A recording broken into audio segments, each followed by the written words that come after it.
When I was 7 years old and my sister was just 5 years old, we were playing on top of a bunk bed. I was 2 years older than my sister at the time. I mean, I'm 2 years older than her now, but at the time that meant she had to do everything that I wanted to do, and I wanted to play war. So we were up on top of our bunk beds, and on one side of the bunk bed, I had put out all my G.I. Joe soldiers and weaponry, and on the other side were all my sister's Milos and ponies and ready for a cavalry charge. There are differing accounts of what actually happened that afternoon, but since my sister is not here with us today, let me tell you the true story. Which is my sister is a little bit on the clumsy side, and somehow, without any help or push from her older brother at all, suddenly Amy disappeared off of the top of the bunk bed and landed with us crash on the floor. And I nervously peered over the side of the bed to see what had befallen my fallen sister, and saw that she had landed painfully on her hands and knees on all fours on the ground. I was nervous because my parents had charged me with making sure that my sister and I played as safely and as quietly as possible. And seeing as how I had accidentally broken Amy's arm just 1 week before,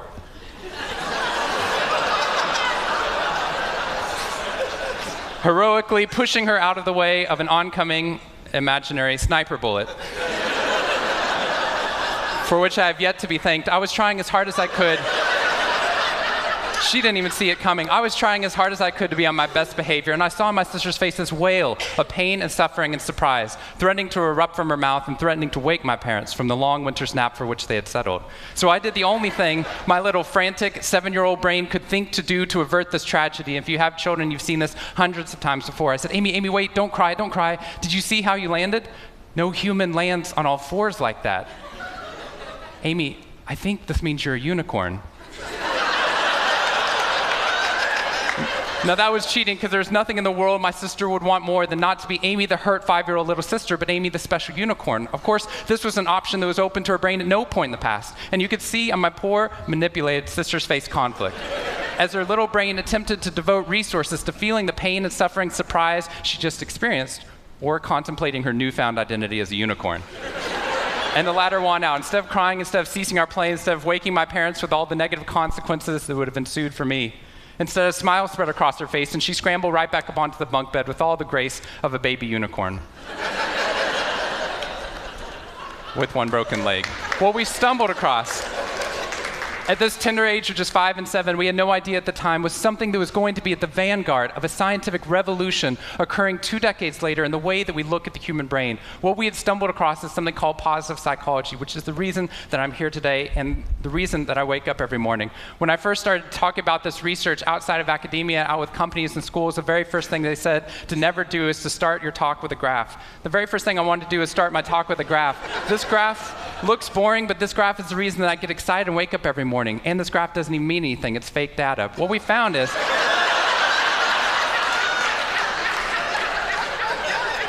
if I got this data back studying you here in the room, I would be thrilled, because there's very clearly a trend that's going on there, and that means that I can get published, which is all that really matters. The fact that there's one weird red dot that's up above the curve, there's one weird in the room, you know who you are, I saw you earlier. That's no problem. That's no problem, as most of you know, because I can just delete that dot. I can delete that dot because that's clearly a measurement error, and we know that's a measurement error because it's messing up my data. So one of the very first things that we teach people in economics and statistics and business and psychology courses is how, in a statistically valid way, do we eliminate the weirdos? How do we eliminate the outliers? So that we can find the line of best fit, which is fantastic if I'm trying to find out how many Advil the average person should be taking, too. But if I'm interested in potential, if I'm interested in your potential, or for happiness, or productivity, or energy, or creativity, what we're doing is we're creating the cult of the average with science. If I ask a question like, how fast can a child learn how to read in a classroom? Scientists change the answer to, how fast does the average child learn how to read in that classroom? And then we tailor the class right towards the average. Now, if you fall below the average on this curve, then psychologists get thrilled, because that means you're either depressed, or you have a disorder, or hopefully both. We're hoping for both, because our business model is if you come into a therapy session with one problem, we want to make sure you leave knowing you have 10. So you'll keep coming back over and over again. We'll go back into your childhood if necessary, but eventually what we want to do is to make you normal again. But normal is merely average. And what I posit, and what positive psychology posits, is that if we study what is merely average, we will remain merely average. Then instead of deleting those positive outliers, what I intentionally do is come into a population like this one and says, why? Why is it that some of you are so high above the curve in terms of your intellectual ability, athletic ability, musical ability, creativity, energy levels, your resiliency in the face of challenge, your sense of humor? Whatever it is, instead of deleting you, what I want to do is study you. Because maybe we can glean information, not just how to move people up to the average, but how we can move the entire average up at our companies and schools worldwide. The reason this graph is important to me is when I turn on the news, it seems like the majority of the information is not positive. In fact, it's negative. Most of it's about murder, corruption, diseases, natural disasters, and very quickly, my brain starts to think that's the accurate ratio of negative to positive in the world. What that's doing is creating something called the medical school syndrome, which if you know people who have been to medical school during the first year of medical training, as you read through a list of all the symptoms and diseases that could happen, suddenly you realize you have all of them. I have a brother-in-law named Bobo, which is a whole other story. Bobo married Amy the unicorn. Bobo called me on the phone from Yale Medical School. And Bobo said, "Shawn, I have leprosy." Which even at Yale is extraordinarily rare. But I had no idea how to console poor Bobo because he had just gotten over an entire week of menopause. See, what we're finding is not necessarily the reality that shapes us, but the lens through which your brain views the world that shapes your reality. And if we can change the lens, not only can we change your happiness, we can change every single educational and business outcome at the same time. When I applied to Harvard, I applied on a dare. I didn't expect to get in, and my family had no money for college. When I got a military scholarship 2 weeks later that allowed me to go, suddenly something that wasn't even a possibility became a reality.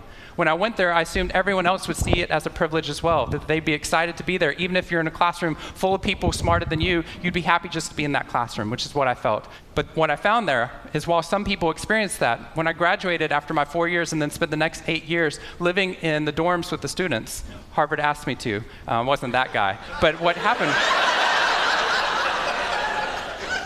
I was an officer of Harvard to counsel students through the difficult 4 years, and what I found in my research and my teaching is that these students, no matter how happy they were with their original success of getting into the school, 2 weeks later, their brains were focused not on the privilege of being there, nor on their philosophy or their physics. Their brain was focused on the competition, the workload, the hassles, the stresses, the complaints.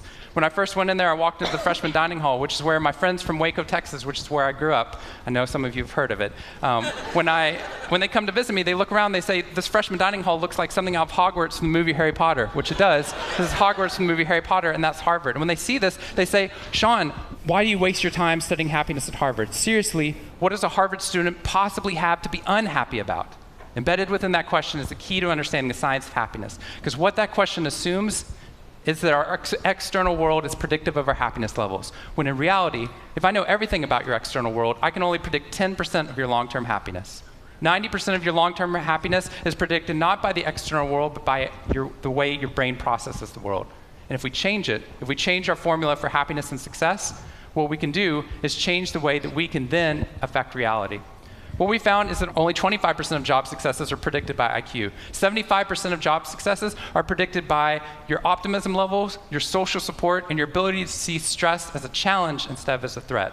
I talked to a boarding school up in New England, probably the most prestigious boarding school, and they said, we already know that. So every year, instead of just teaching our students, we also have a wellness week, and we're so excited. Monday night, we have the world's leading expert coming in to speak about adolescent depression. Tuesday night is school violence and bullying. Wednesday night's eating disorders. Thursday night is illicit drug use. And Friday night, we're trying to decide between risky sex or happiness. I said that's most people's Friday nights.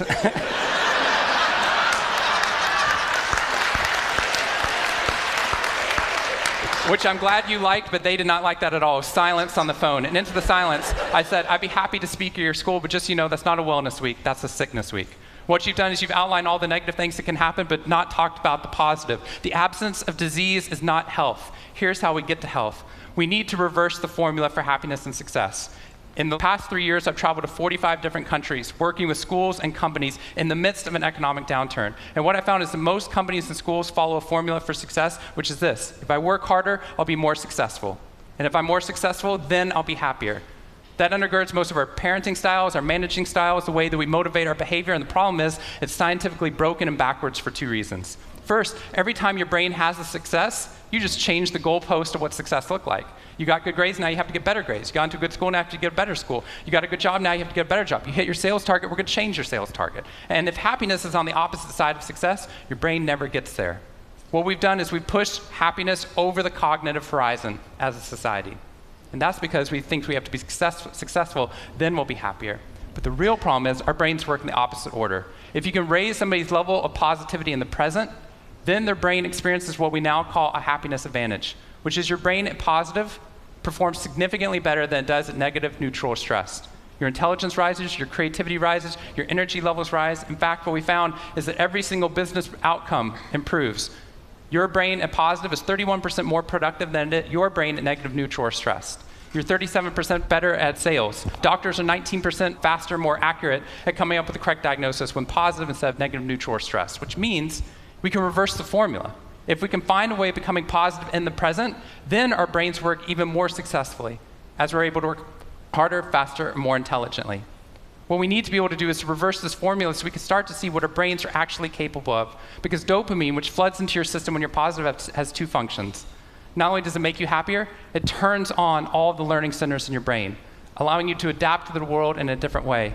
We've found that there are ways that you can train your brain to be able to become more positive. In just a 2-minute span of time, done for 21 days in a row, we can actually rewire your brain, allowing your brain to actually work more optimistically and more successfully.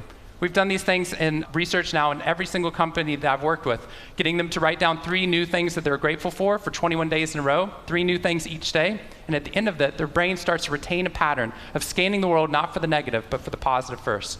Journaling about one positive experience you've had over the past 24 hours allows your brain to relive it. Exercise teaches your brain that your behavior matters. We find that meditation allows your brain to get over the cultural ADHD that we've been creating by trying to do multiple tasks at once, and allows our brains to focus on the task at hand. And finally, random acts of kindness or conscious acts of kindness. We get people, when they open up their inbox, to write one positive email praising or thanking somebody in their social support network. And by doing these activities and by training your brain, just like we train our bodies, what we found is we can reverse the formula for happiness and success, and in doing so, not only create ripples of positivity, but create a real revolution. Thank you very much.